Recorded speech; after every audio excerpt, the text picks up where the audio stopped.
آج کا سبق سب سے پہلے قرآنی آیات۔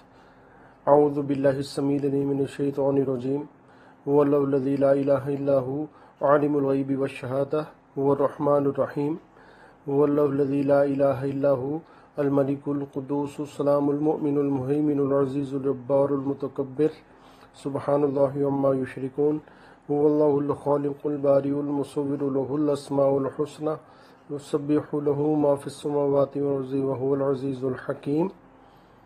یہ سورہ حشر کی آخری آیات تھی 3۔ ان کی فضیلت مسند احمد میں ہے کہ جو شخص صبح کو اعوذ باللہ السمیع العلیم من الشیطان الرجیم 3 مرتبہ پڑھ کر سورہ حشر کی آخری 3 آیتیں پڑھے اور اللہ تعالیٰ اس کے لیے 70,000 فرشتے مقرر کرتا ہے جو شام تک اس پر نزول رحمت کی دعا کرتے ہیں۔ اگر اسی دن اس کا انتقال ہو جائے تو وہ شہادت کا مرتبہ پاتا ہے، اور جو شخص ان کی تلاوت شام کے وقت کرے وہ بھی اس پر نزول رحمت کی دعا کرتے ہیں۔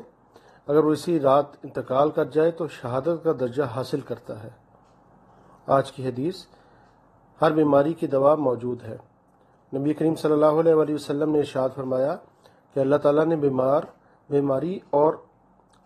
بیماری اور دوا دونوں چیزیں اتاری اور ہر بیماری کے لیے دوا بھی بنائی، سو تم دوا کیا کرو اور حرام چیز سے دوا مت کرو۔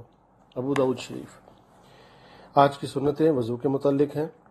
ہاتھ پاؤں کی انگلیوں کو خلال کرنا، ہر عضو کو 3 بار دھونا، 1 بار تمام سر کا مسح کرنا، دونوں کانوں کا مسح کرنا، ترتیب سے وضو کرنا، پے در پے وضو کرنا، یعنی ایک عضو خشک ہونے سے پہلے دوسرا عضو دھو لینا۔ آج کا ادب، کسی کا چھوٹا قد ہے تو اس کو ٹھگنا، یا کسی کا قد لمبا ہے تو اس کو لمبو وغیرہ، ایسے ہی کسی بری صفت کے ساتھ اس کو مخاطب کرنا کہ یہ کنجوس ہے وغیرہ، یہ سب بری باتیں ہیں، اس سے خوب بچنا چاہیے۔